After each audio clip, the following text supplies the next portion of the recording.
Welcome everyone here to the Smash Sports Show right here on Smash FM here on a Monday. Of course, let's head up to our friends up in the golf fields and of course head up to Bendigo. Of course, to speak with of course the three-time champs in the Northwest Conference in the CBL. Of course, we got the coach of the Bendigo Braves women's team that won that premiership and they absolutely spanked Kyneton Tigers by almost 50 points at home at Red Energy Arena. And of course, her name's Maggie. She joins us right now. Thanks, Maggie, for joining us. No worries. Thanks for having me, Will.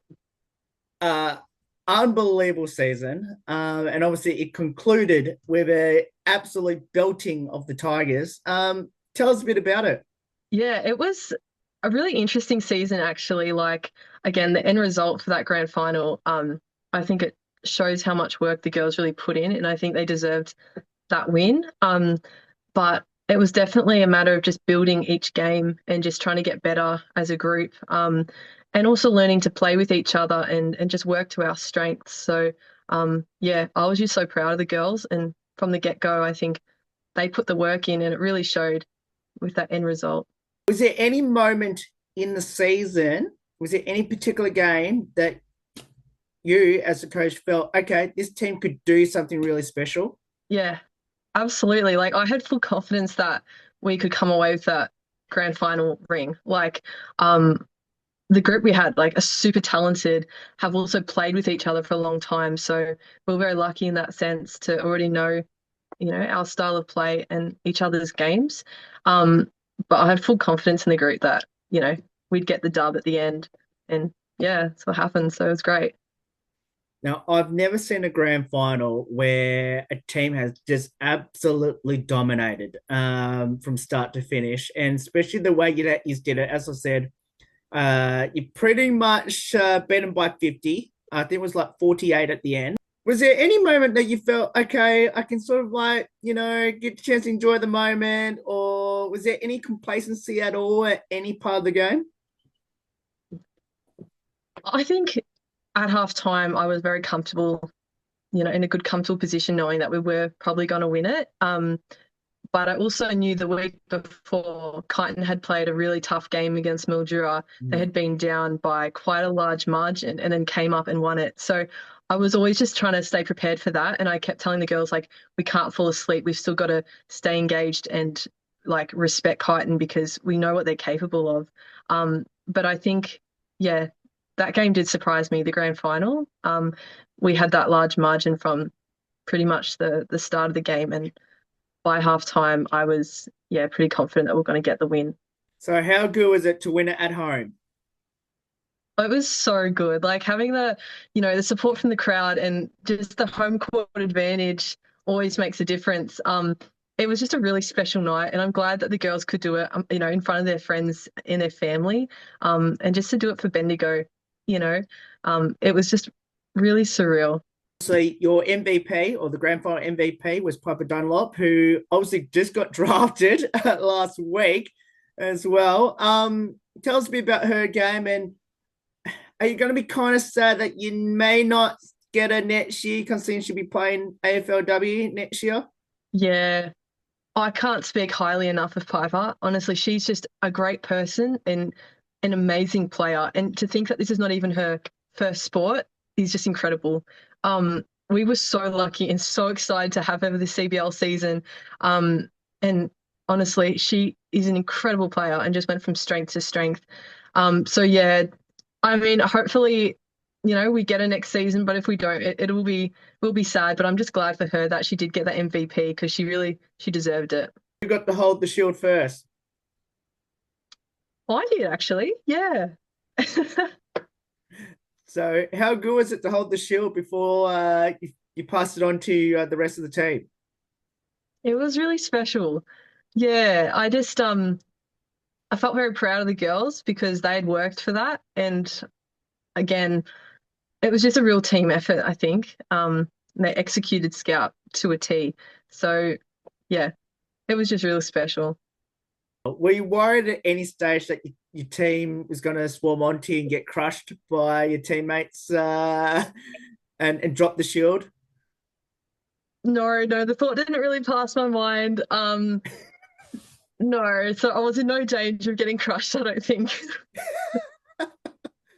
How long did you wear your championship ring, and would you like to show that ring to us? Yeah. Always love a bit of bling. So here, I don't know if you can see it. There we go. Yeah, yeah. Nice and big one. Yeah, all the bling.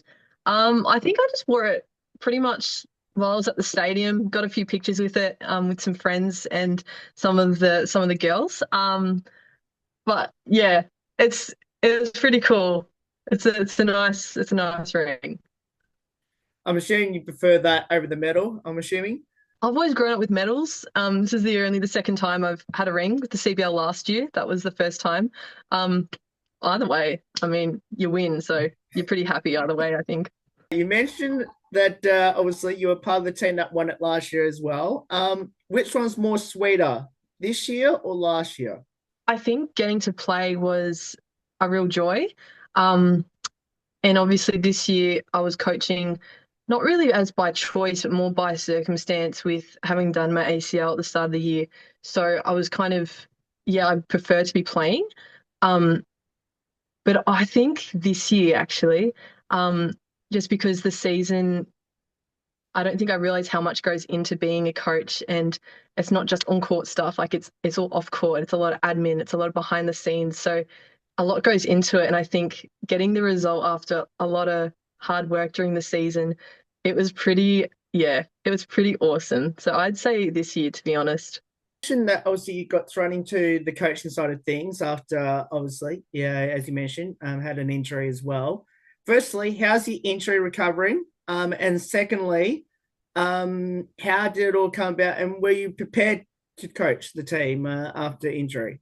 Yeah, my ACL rehab, it's going well. Again, it's yeah been about 11 months now, so it happened on the 8th of Feb. So yeah, it's good, feeling strong. As far as coaching the team, I wasn't looking for this really. It just came about, and then I thought, well, you know, I just put my um, resume in, and it got accepted, which I was pretty happy about. So I guess from putting the resume in and then getting accepted, there's a bit of time in between. So it did give me a bit of time just to prepare in case I did get accepted. Um, yeah, so I feel like as prepared as I could be, but there was a lot of learning for me, and a lot of it was new coming from, having played my whole life and then being a coach. It's very different. So, yeah, it was a lot of new and a lot of learning at the start, but it did get a bit easier as the season went on, I think. So for next season, obviously defending another title, are you going to be playing or coaching or both? Oh, oh, probably not both, I wouldn't say. I hope to be playing, definitely. That would be the goal. Going back to the Shield for a moment, how long did the team get a chance to hold the Shield? Oh, we had a decent amount of time because there was a lot of time in between like our game and the men's game. So I think everyone just took advantage of having it and getting photos with each other and just chilling and enjoying the night. So it was about, I reckon, an hour. I think we had it, and yeah. Now let's talk about the banner as well, which is a pretty big banner to be fair. Well, did you get to wear it as a cape? I didn't. I wanted to. I wanted to get a photo with it actually. It looked pretty cool. Some of the girls got some and they looked like elite. So yeah, I didn't get to wear it as a cape, which was disappointing, but I did get a few photos with it just holding it up, which was cool because it's a nice banner. Good to have. Okay. Have you asked Bendigo to like at least give you the like the banner so you can get a photo with you wearing it as a cape? I probably could still get it if I wanted to. Um, yeah, I should. I should Yeah. do that. There you go. I just gave you an idea there. Yeah. We mentioned about Piper a moment ago, but tell us a couple of other players that maybe we should look out for in either the Big V for VC or obviously the NBL one. Well, another player that was crucial for us the whole season and who was very consistent in all her games. Um, she won't be playing Big V as she's over the age, but Poppy Blanche was Oh, yes. pivotal for us, and a real rock for our team. As far as Big V season, I think looking out for Katie Richardson and Meg McCarthy, um, that duo are very strong. So yeah, definitely look out for them. They'll have a ripper season in the both youth league and NBL one. Oh, absolutely, Oh, I absolutely. have to mention Jess Smith. Jess Yes. Smith, up and coming gun, incredible shooter. Yeah, good luck trying to guard her. So let's talk about your basketball journey. Where did it all start, and why did you choose it? Started, I was 10 years old. My brother was actually playing basketball and I just go and watch him play domestic. And after a little while, I was like, oh, I reckon I could do that. I reckon it wouldn't be too hard for me to adjust to. Like at 10 years old, it kind of seems like an older age to start basketball, as a lot of kids start at 3 years old now, Mm. 5 years old. So it was, I guess, older to start playing, but I just had that little inkling of, oh, I reckon I could do this. So um yeah, I started it. I just fell in love with it straight away. It just felt so natural and so right. So I just continued with that, and I always just tried to kind of push and work to get to that next team and that next level. I just wanted to just see how far I could really go with it. And I think also being competitive, I just wanted to be as good as I can be. And yeah, I definitely tried to get up the levels and get better. Now, other than the CBL championship, which you've been involved in a couple, is there any other highlights or championships that stands out to you the most? Oh yeah. I'd say I think there's been a few, gosh, over the years. I think when I played for the Ballerine Storm, I was playing in their under 18s team. I just come out of under 14s, but I was privileged to be able to be in that team. They had an incredible season, literally like I think they won every single game of their VJBL season, and it came into finals and unfortunately lost. But when they won country champs, like winning that was incredible and a great memory because they were an incredible bunch of girls. Just yeah, amazing. I think I can't really top that experience because it was amazing group of girls and our coach was unbelievable. Yeah, he just brought out the best in everyone. So that was incredible. That was probably 2017, I think. Probably from that, it'd have to be, I think, at Nationals in 2018, when I played for Vic Country and we lost in the grand final to Vic Metro, actually. But that was a really great experience. So you mentioned about the Ballerine team, which I do remember pretty well from that 2017 team. So what convinced you to go to Ballerine? And now you're obviously, I'm assuming you're a Bendigo local. So what convinced you to go down to Geelong?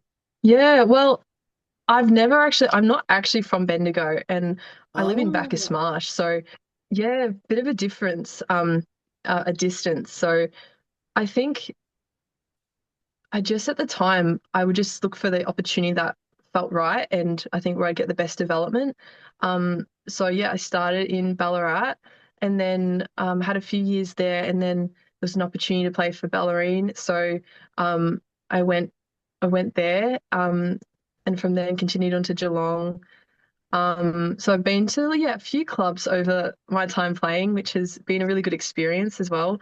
And you get to meet a lot of people, so that's really fun as well, and really um, awesome to make those connections. Um, yeah, and then moving on to Melbourne Tigers, and then from Melbourne went to Bendigo to play NBL one, and yeah, kind of been at Bendigo ever since then. So it's a great program, as I mean, you can see over the last few years how successful they've been um, from like youth league, but NBL one can't really top that. okay. There's two questions I'm going to ask. Two-part questions. The first part is now you mentioned obviously you started in Ballarat. Oh, you're sorry, you're from Ballarat. So Back is now you're smash, yeah. slash yeah, and now obviously you're playing and coaching at Bendigo. Now I know Ballarat hate Bendigo in basketball terms.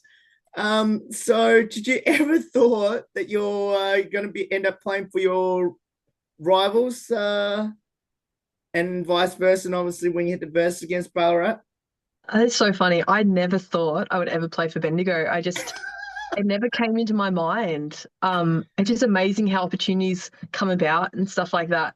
But yeah, to be on the other side of it, on the other side of the rivalry, it's it's a very competitive game every time in NBL one, and even in youth league or in juniors, you can see it as well. But no, I never thought it would actually come about that way.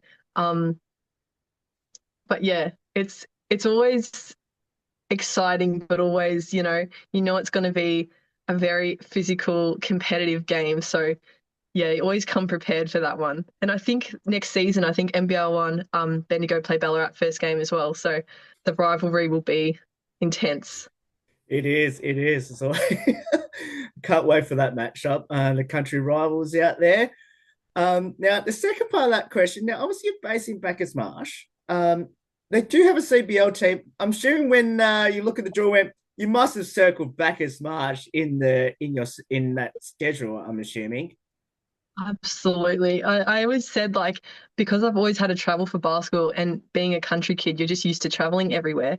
Um, it just felt so weird being that close to home, but that was a really awesome night as well.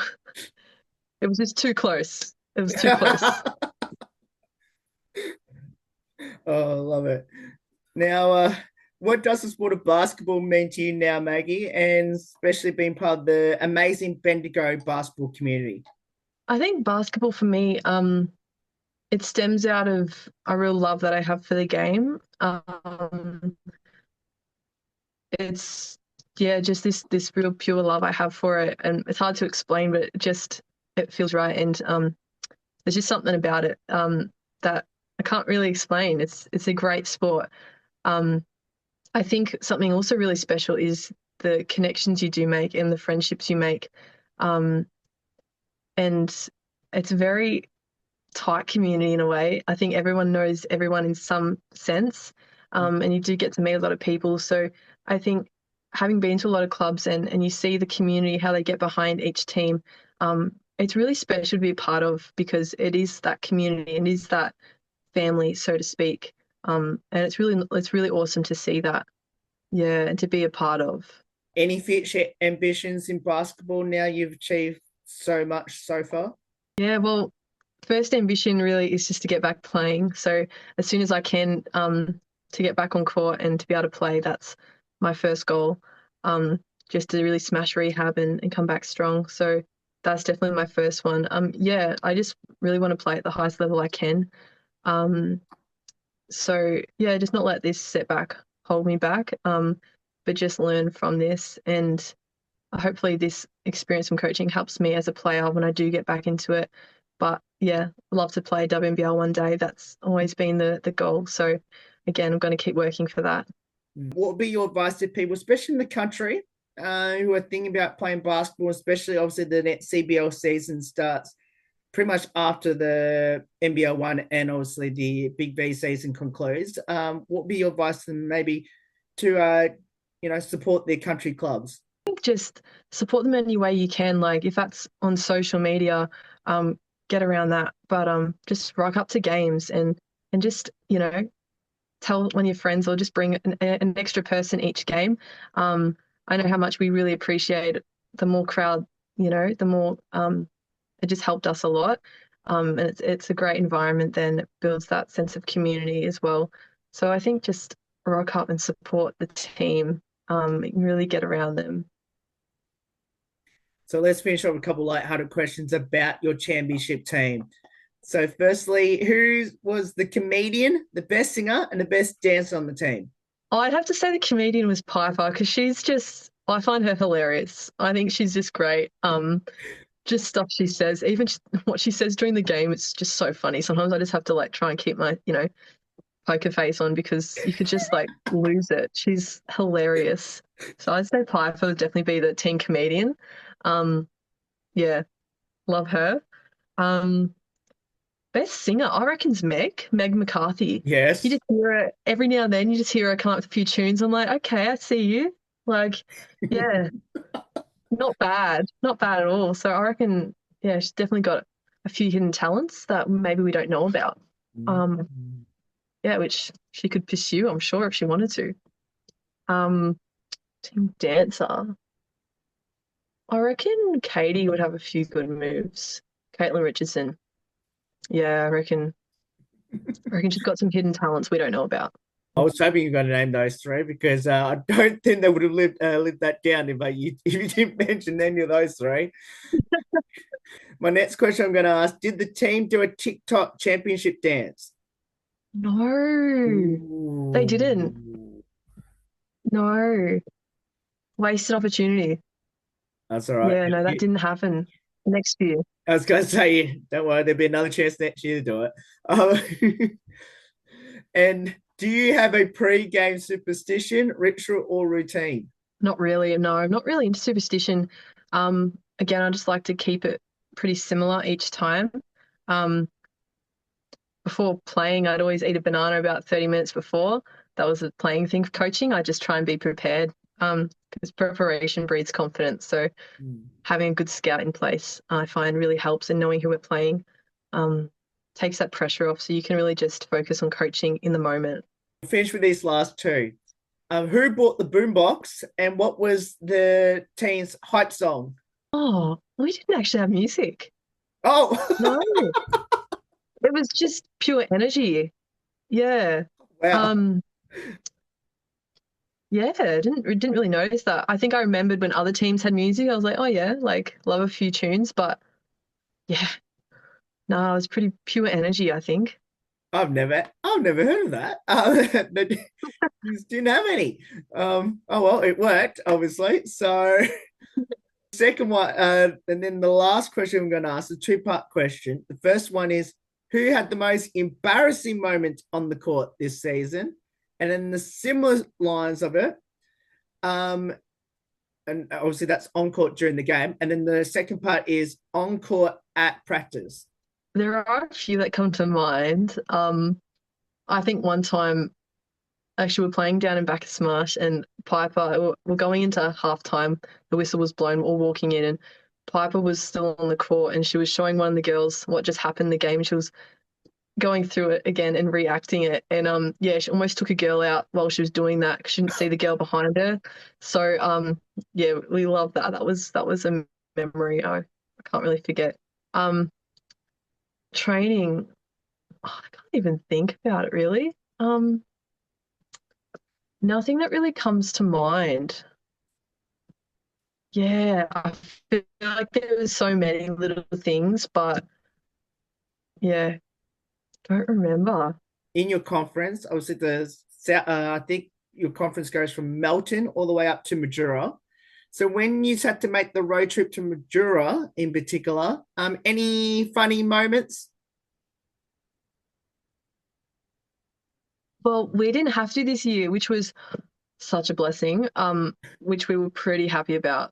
So we did last year, and I think we have to do it next year, but we didn't have to. So we were really thrilled about that. But normally on the way up, like, yeah, well, from last year, it's just really good to be with the girls. I think you gel and definitely build more of a bond and stuff like that.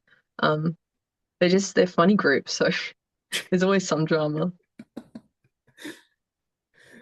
Well, Maggie, thank you so much for giving up some of your time to join us. Congratulations on winning the championship 2 weeks ago. And obviously playing another championship up there for Bendigo in the North West Conference. Seems like no one can beat Bendigo in that conference. And hopefully that continues next season. And to make it, I think it'd be 3 or 4 in a row now for Bendigo in the Northwest Conference. Yeah, thank you so much, Will. Thanks for having me. It's been a great chat. No worries. And that's Maggie there joins there from the Bendigo Braves CBL North West Conference Championship coach, because next season they'll be hoping to come away with another championship to make it almost a clean sweep of the decade for the Braves in the conference. There's more on the Smashboard Show right after this. Don't go away here on the 10th year celebration.